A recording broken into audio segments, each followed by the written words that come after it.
श्री परमात्मने नमः। अथ श्रीमद्भगवद्गीता अथ नवमोऽध्यायः। राजविद्या राजगुह्ययोगः। श्रीभगवानुवाच इदं तु ते गुह्यतमं प्रवक्ष्याम्यनसूयवे ज्ञानविज्ञानसहितं यज्ञात्वा मोक्ष्यसे शुभात्। राजविद्या राजगुह्यं पवित्रमिदमुत्तमं प्रत्यक्षावगमं धर्म्यं सुखं कर्तुमव्ययम्।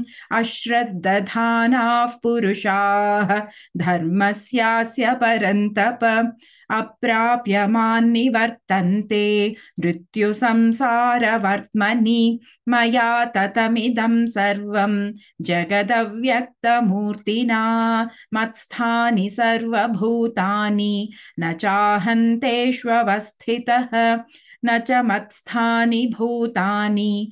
पश्य मे योगमैश्वरम् भूतभृन्न च भूतस्थः ममात्मा भूतभावनः।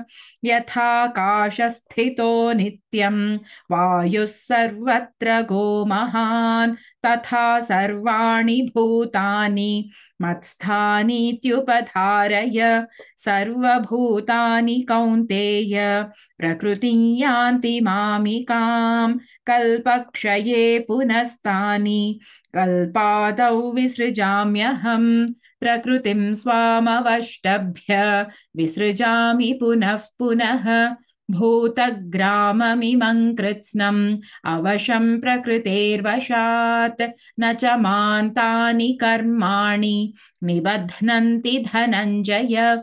उदासीनवदासीनमसक्तन्तेषु कर्मसु मयाध्यक्षेण प्रकृतिः सूयते सचराचरम्। हेतुनानेन कौन्तेय जगद्विपरिवर्तते अवजानन्ति मां मूढाः मानुषीं तनुमाश्रितं परं भावमजानन्तः मम भूतमहेश्वरम्। मोघाशामोघकर्माणः मोघज्ञानाविचेतसः राक्षसीमासुरीं चैव प्रकृतिं मोहिनीं श्रिताः महात्मानस्तु मां पार्थ दैवीं प्रकृतिमाश्रिताः भजन्त्यनन्यमनसः ज्ञात्वा भूतादिमव्ययम्। सततं कीर्तयन्तो मां यतन्तश्च दृढव्रताः नमस्यन्तश्च मां भक्त्या नित्ययुक्ता उपासते। ज्ञानयज्ञेन चाप्यन्ये यजन्तो मामुपासते एकत्वेन पृथक्त्वेन बहुधा विश्वतो मुखम्।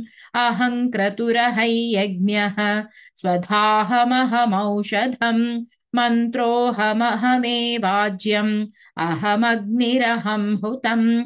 पिताहमस्य जगतः माता धाता पितामहः वेद्यं पवित्रमोङ्कारः ऋक्सामयजुरेव च। गतिर्भर्ता प्रभुः साक्षी निवासः शरणं सुहृत्। प्रभवः प्रलयस्थानं निधानं बीजमव्ययम्। तपाम्यहमहौ वर्षं निगृह्णाम्युत्सृजामि च। अमृतं चैव मृत्युश्च सदसच्चाहमर्जुन। त्रैविद्या मां सोमपाः पूतपापाः यज्ञैरिष्ट्वा स्वर्गतिं प्रार्थयन्ते। ते पुण्यमासाद्य सुरेन्द्रलोकम् अश्नन्ति दिव्यान् दिवि देव भोगान्।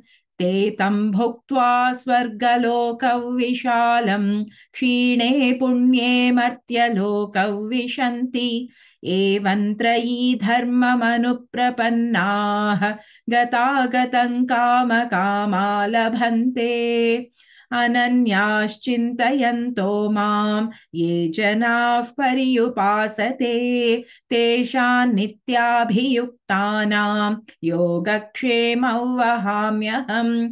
येऽप्यन्यदेवता भक्ताः यजन्ते श्रद्धयान्विताः तेऽपि मामेव कौन्तेय यजन्त्यविधिपूर्वकम्।